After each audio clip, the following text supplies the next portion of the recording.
Welcome to another episode of Behind the Dreamers. I'm Jennifer Loading, and we are talking to the achievers, the creators, the magic makers, and the dreamers. These are our friends, these are your friends, and they are living the extraordinary.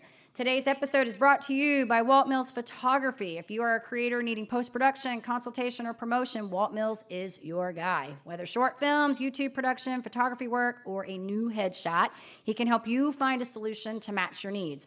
To learn more about Walt and his work, go to www.photosbywalt.com. We also want to give a shout out to our friend Chris Clow of Upbeat Media Productions. If you are in need of turnkey special event production, Clow is your go-to. You can learn more about him and his work at upbeatmediapro.com. All right, we're super excited. We got a guest in studio today. Yay, Ashlee Erickson. We're going to have so much fun today. I'm excited. Me too. But I got to tell our audience a little bit about you first. Her bio is like a page here, a full page. It's so incredible. We're going to hit the highlights. Get the good stuff. Age, it better be a page long, right? Or I'm doing the wrong thing. I agree. All right. Ashlee Erickson has been a professional international makeup artist traveling all over the world for the past 20 years. She's worked fashion shows in Paris, New York, Tokyo, and Los Angeles. While living in LA for 10 years, she worked on music videos, television, print, and film. Some of her work includes she was the artistic lead for Katy Perry on several American Music Awards shows and the infamous Grammy Awards in 2013 and 2015, directing a team of artists for makeup design and concept for Katy and her dancers. Envy&D magazine of Dallas had her contributing as beauty writer to discuss all things fashion forward and makeup artistry and cosmetics each season. Many nationally recognized groups will invite Ashlee out to speak about the beauty industry and where it's headed in today's world. What's also awesome is that I love this part, like all the things you have done. Oh my gosh. Her work, like in print, advertising. You can find her ads, in McDonald's, JCPenney's, we got Dillard's, we got Verizon, Frito-Lay. The list goes on and on. So Ashlee, we're super excited to have you here. Talk about what you're doing. Welcome to the show. Thanks, Jennifer. I appreciate it. I love this bio, Chloe. I was like, we got to pick out the highlights. Right? And marker. And I forgot to mention, this is another really cool thing that I forgot to mention. She was the beauty liaison and lead artist for 7 seasons on the #1 rated show, making the team the Dallas Cowboys Cheerleaders. Yep. How awesome is that? It was great because I didn't have to put on the uniform. I got to do makeup, hair, eat. You got to do what you wanted to I got to do. do what I wanted to do. They had to starve and watch me eat at craft services, which sucks. But they're an awesome program of wonderful, wonderful women. I love it. So I want to open this up because I want to know, Ashlee, because you've done so many incredible things and not everybody gets, is just born getting to do what you do, right? That's why we love this show. We get to talk to people that are passionate about their craft and are living basically their extraordinary life. And so I want to know, how did you get into this? Were you that kid when you were little decorating the Barbie dolls? With makeup? Not to be cliche, but I was definitely, did some things around the house to get paid. And every Friday I'd run down to, I'm going to date myself now, but to Drug Emporium and would buy the latest Tinkerbell. And I would just stripe my face so much that my dad was like, whoa, before you walk out of the house, I need to check what's happening. Because I just looked like I had race stripes on. And, the bathroom where all the girls came to get dressed for homecoming and prom and dances. And everybody always wanted me to do it. And so I always kind of had a pull towards it. But I grew up in a family. I'm a 5th generation Aggie. So I graduated from Texas A&M in 95 with speech comm and journalism and debate and Spanish and all these great things, but having gone to a super agricultural and mechanical school, I really wasn't for sure where that was going to fit. Yeah. So, my whole life always attracted to it and color and redesigning my room constantly, buying all the newest Tinkerbell that every makeup that, they had to offer and putting it all over my face on a Friday night to see what was going to work and what wasn't. A lot of things, it's like I tell my daughter in life all the time, it's not about figuring out what you do want, it's figuring out what you don't want. Yeah. And that was part of that trial and error for sure. I love it. So when you went into this, obviously, like I said, from your story, you've been doing this for quite some time. What was that first big break for you? Where did you pack up and are you originally from here, right? From Texas? Okay. From Dallas, Texas. Okay. Went to Lake Highlands High School. Like I said, graduated from A&M in 95. Tried to make the corporate world work for a little bit, but wearing hose and high heels and suits was not my jam at all. And, like-minded people, we are the casuals that, so my dearest best friend, my mentor of life, I went out to visit her in LA. We'd grown up together when we were little, and she was already living there. And I went to go visit, and she said, "You've got 3 weeks. Go back home and quit whatever you're doing and sell whatever you have, and you can come live on my couch." So I did. And 3 weeks later, I was driving cross country and took a stop in El Paso and Van Horn and through Phoenix, and then landed in North Hollywood area and stayed on her couch and started working again. To date myself, when you get there, I was working at a salon as the makeup artist, and met this wonderful lady who repped one of the makeup lines in the salon in North Hollywood, and she would come in and say, "Hey, Ashlee," because I was the receptionist at the front. Okay. She was like, "Hey, we have all these returns of makeup that I can't take back. So if you'll take it." And I was like, "Oh yeah, I'll take it," because you can't return cosmetics, right? And so that's how I built my caboodle kit. And then back in the day, way before, we had internet and things that came out, you got a mailing weekly if you were part of the Production Assistants Association in California. Okay. And so every week you'd open it up in the mail and they'd say, "We're looking for a PA." Sometimes you'd get lucky and they were looking for a PA in the honey wagon, which is the makeup and hair wagon on set. So I started being the PA, and that was extremely humbling, having degrees from A&M and then going out there and serving coffee to people that I'm not sure everybody could spell their first name, but I was like, "Yes, what kind of coffee do you want?" And then finally a guy let me wash his brushes. And then he couldn't come on set. And it was actually a director. I was working a movie and as an assistant to an assistant to an assistant. And because I have the gift of gab. No, did not do that. Did you set that timer, Jennifer? Yeah, it's all good. It's all good. But because because I could talk football. I was raised in Texas. Okay. My dad was like, "You're going to know how to barbecue, watch football, and drink beer," right? And those are 3 very important attributes. Live in Texas. That will get you through life. And so he and I met and just totally kicked it off. And then every film he did for that, after 5 years, I followed him around and worked my way up from assistant makeup to makeup department to key department head, which is, where you get to, and getting all your SAG and AFTRA and everything. And so it sounds cliche, but I had to move, sleep on a friend's couch, meet the right people, but because I can put my hand out and say hello and have a conversation. Yeah. It's never about who's the most talented in the room. It's who people want to spend time with. That's right. The difference. Right.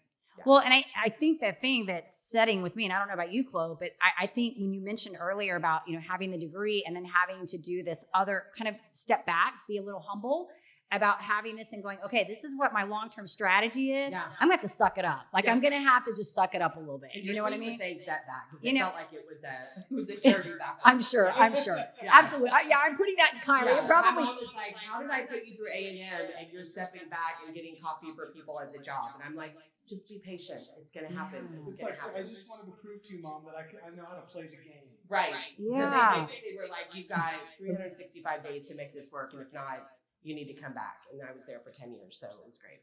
But the best decision you made, I tell my sisters, I tell my daughter all the time, I will never have to sit back on that porch swing whenever I'm older and say, "What if?" And that was always my biggest concern growing up. Sure. Was, what am I missing? And our world wasn't as large as what it is today, right? We didn't know all the things that we know. Yeah. So I didn't know what was ahead of me. But I will never have to sit on that porch swing and say, "What if I had just tried?" Because I did. And a lot of people do have that regret, right? Absolutely. Like a lot of people do. And that's what I think is so great about all the people we talk to. Absolutely. Is that you guys are getting to do the things that you enjoy doing, right? And that's really what life is about. What if? That's the greatest part. Yeah. So tell us what you're doing now, because you've kind of evolved this. Like you've taken this whole, makeup artistry and you've kind of evolved it into this new company that you've got. You've had this, how long is this, the company you have now been in existence? Well, I've had AshleeErickson.com for forever. Okay. Because that's where all my contract labor went through. Right? Okay.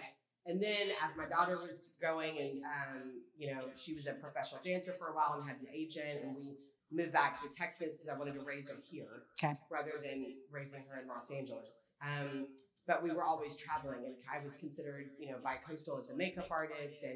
But when you're a left and a right brainer, there's something that's always itching at me to say, hey, it's great to live in this artistry lane, but you also really need to use the other side of your brain. So how do I monetize a business without just being in the constant one-off of life? And how do you get that revolving door coming back? And so I actually went into corporate beauty for a while. Okay. And that was amazing. What I got to see on the backside, which was production and development, things I had never seen before. And, you know, working with a chemist on the correct foundation to go to market. So I was getting a 360 view. If you're talking about one lip gloss, and I was taking it from inception to sale to the end result, which was pretty amazing, right? Yeah. So, you know, we obviously, you know, came back here. I did that. I mean, and then, but, you know, larger beauty companies are out of LA and New York. They're not in Texas. Yeah. So I was always having to travel, and that was really hard on me. And so, you know, it's one thing to go for work. It's one thing for all the meetings and stuff. And that's where my other side of the brain was like, okay, let's slow the business side down some. But what I really got to start dipping my toe into about 10 years ago was being on the producer side. So I've always been behind the camera.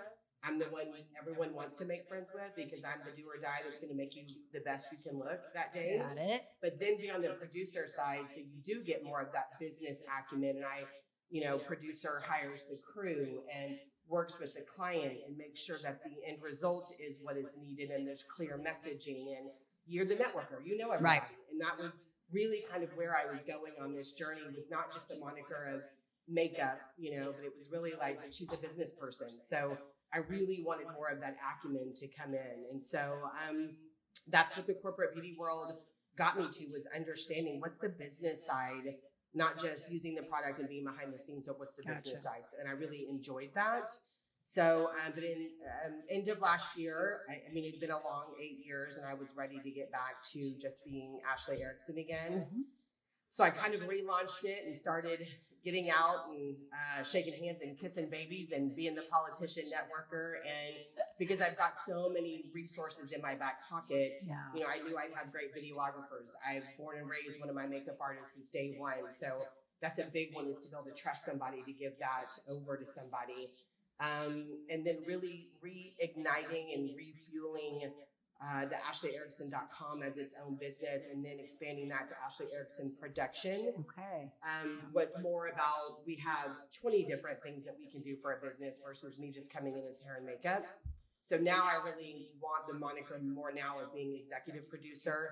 And I also love anything documentary or history. So really the navigation trail to date has got me to a place of all the networking. How do I offer businesses something that I can relate to them on? Because they see me come in and, you know, kind of in the fast track of LA. And I think most people are like, oh, that's too much. And how do I do this? So I had to figure out a way to become relatable. Yeah. And that's really where I've kind of positioned myself today, is helping businesses have more video marketing presence, and people buy from people before they buy your product. So how do I help you become your own Netflix series? How do I help you become your own documentary? So that's really kind of 20 minutes later. That's my answer. It's all good.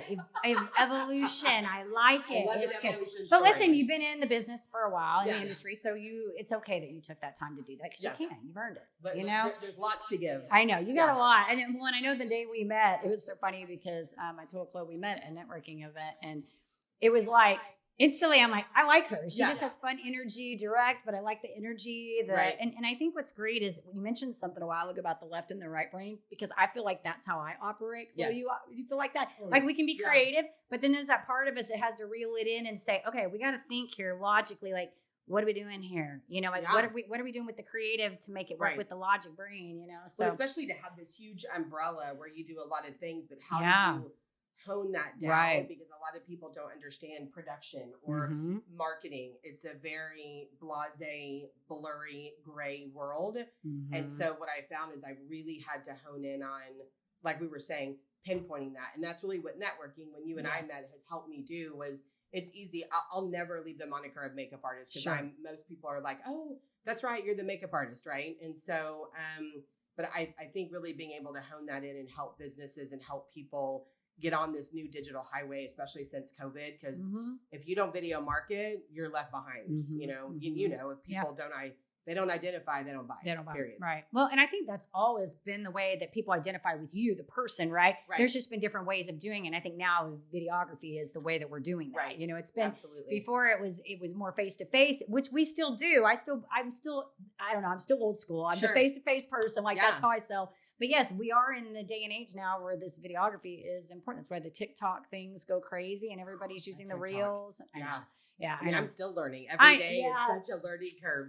Being a business owner in the 90s and 2000s is so different from being a business owner now. Because everything is so at your disposal. And there is an app to help you invoice. There's an app to help you, figure out sales. There's an app to figure out, there's an app for everything, right? And then you're having to learn all the apps, So, every day. You need a teacher you need the teacher or the person just to do the apps, right? The app life coach.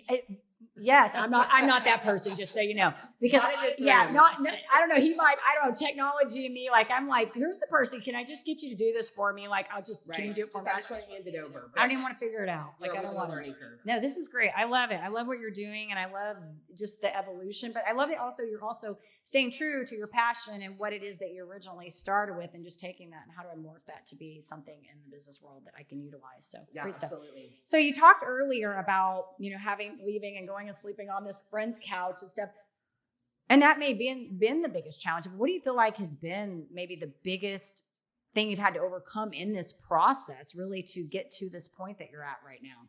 Yeah, it's a great question. I literally the end of last year, not to get my violin out, but she's so funny. I'm turning 49 and I knew I wasn't innately happy like I used to be. Yeah. Raising children is an aspect. There are so many great times. There are so many struggles. But I am somebody to a fault that pours way too much into something and the give isn't back. And that's so much of parenting. But I also was doing that in my work life where I was always the one that was, we'll just give it to Ashlee. She'll figure it out. Because I will sit up all night and try to figure it out. Because you're the overachiever. Overachieving, that type A anal control personality. And those are great for some situations, but you can really wreck yourself too. And so the what if came up again.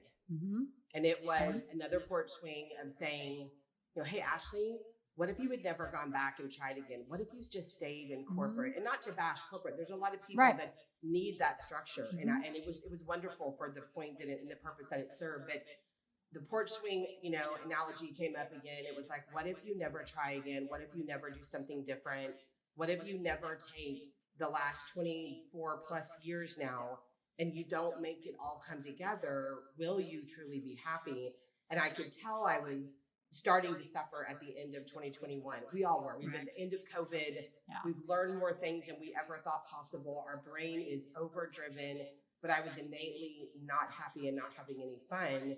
And I've worked too hard to sit in that lane, So it was really about leaving corporate and it was 100% fear when you've been taken care of for 8 years and you have an IT department and you have an assistant and you have somebody to figure this out, you get a little cush. And so, but it was really my health and my sanity at the end of last year, just saying, I'm not sleeping, I'm not feeling great. And I still have to be here because my daughter has got a huge journey still in front of her. She was graduating high school, but Ashlee wasn't being the best Ashlee that Ashlee could be. And so again, I don't want to be on that porch swing shriveled up and going, why didn't you just try again? Why didn't you take this to the next level? And it was, so really, if I had one word, it would have been my health, Yeah. Well, and that's where my job comes in as the coach. That's usually what happens is we have those pivotal pins. We do. I talk about pin, you get pinned against a wall, something happens. And usually it's like, it's something that it's the trigger point that it's like pushes you down the rabbit hole because you think it's this one thing that you're trying to fix. Maybe like you have this health condition, or maybe it's your marriage, or maybe it's you're unhappy with your job. It's like this one thing, but it's really deeper than that at the core. It really is. And it gets back to who you are, in developing you as the human and the individual and the entrepreneur, whatever that is, right? And so I'm glad to hear that not that you came to that place, but that you came out of that place on the other side and figured that out. And I will say something about the kid thing because my youngest just graduated from high school. Oh, congrats. And I've said this multiple times. Yes. Teen to adults is the most difficult stage, I feel like, to get through as a parent. It is ratchet. I am a Motel 6, I feel like. Mm-hmm. Like, I will leave the light on for you. That's how I feel at my house all the time. The other day, I had Motel 6 and / ungratified unpaid Uber for a very long time. They all have cars. Well, thank God they have cars. We have one. One of them's cars totaled.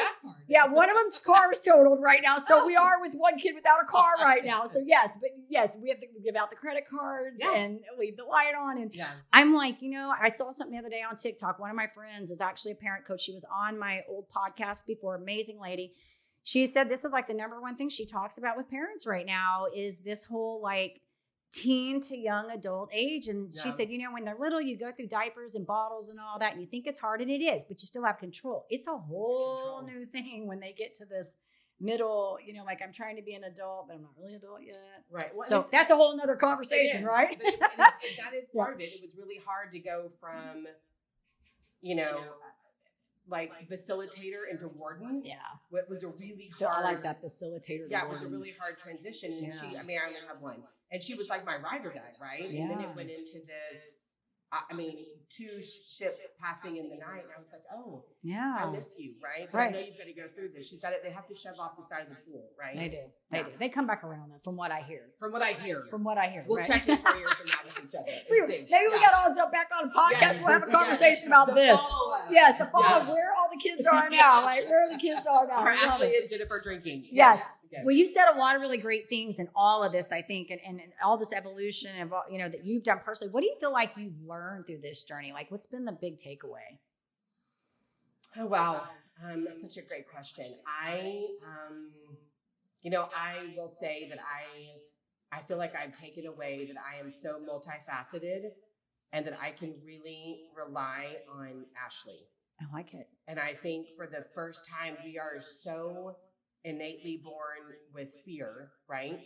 And it is really about setting all that aside, being still, being mindful, surrounding yourself with great people, but really knowing, and I don't ever want to use the term survivor in the wrong way, but when you do have health scares and you come out of it on top and you take things seriously and you can monetize the fabulous of what you love into something, and you can go through something that was really challenging and come out of it on the other side, but is amazing. And I think for me, it was being able to say, hey girl, every challenge you accept, everyone you are over, and you always meet yourself on the other side. So I can really depend on Ashlee. You can depend on you. And that was really huge. That's good. That's a good takeaway, I think. I think that's the thing that I try to tell a lot of people, because there's nothing really certain in life but death, right? That's the only thing certain. Everything's nonlinear. There's nothing we can control. And so many people get hung up on trying to control things. Really, the only thing that you can control is you. And so you can control working on you every day to be better. And that's what I tell people is that for me, my job is to worry about Jennifer. Yes, I worry about, my family, those kinds of things. But priority is the way that I'm good to them is by taking care of me. So the things that I do is to count on me every day is to make sure that I'm doing things that add value to myself, my goals, my health, my well-being, all of those things that bring me to the table to be better for you and everybody around me. Well, and to your point, I've often said you come to this earth alone and you leave alone. That is true. What you do on that inside is you still have to be true to you, and you really have to be able to depend on yourself. Good and stuff. Yeah, that was it's a juicy tidbit. We could do the mic drop. So good, so good. So I do want to ask you, and Chris might even want to ask this question. I'm thinking, I want to know, like, what's the because I looked at this and like we talked about it. You did you were lead for Katy Perry and her dancer. Her dancers. You did the CMT. What's been maybe I want to say maybe most surprising thing that you did, something that you're wow, this is just awesome. God, I've had Wonderful question. I've had so many awesome moments. And I am I'm an organization nerd. Okay. So that's a 2-part question. Okay. So You go for it. Come at that. I am always nerded out by how the Grammys, the American Music Awards, how they are run. Okay. Because you'll get this, Chris, from that production background and that want to be in that more, watching that type of, mass production happen on, and what was back then more pad and paper than it was anything on your phone. I think every time I walked into the Staples Center or the Kodak Theater, I was always overwhelmed with how well run a production is in Hollywood. I really think that's where that birth of production came in for me, was the organization, getting everybody where they needed to be, because it is astronomical to watch the behind the scenes of like the Grammys. That is pretty incredible. What was the other part of that question? I'm guessing I'm 49 years old next week, Jennifer. Help me. Yep.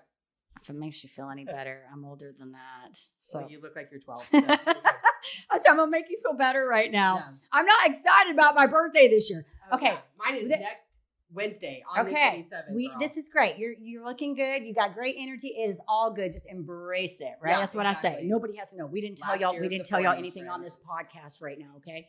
We didn't say anything about age. The question was, what was like the most, I guess, fun, surprising thing? But I think sounds like the Grammys were the thing. I mean, it really was. But that's such a viewing aspect of it, But I think as being the makeup artist, I have to say, and I am, people always want to hear my stories, right? Yeah. It's been a long journey. People are always like, who was the best person you worked for? Everybody. Everybody. I can name on one hand, B-listers are harder to work with than A-listers. Sure. One specific singer, when we had to do press in LA, needed 13 limousines to wear, and I won't name them. But on the good side, like, Tom and Rita would need one town car pulled around the back, right? Yeah.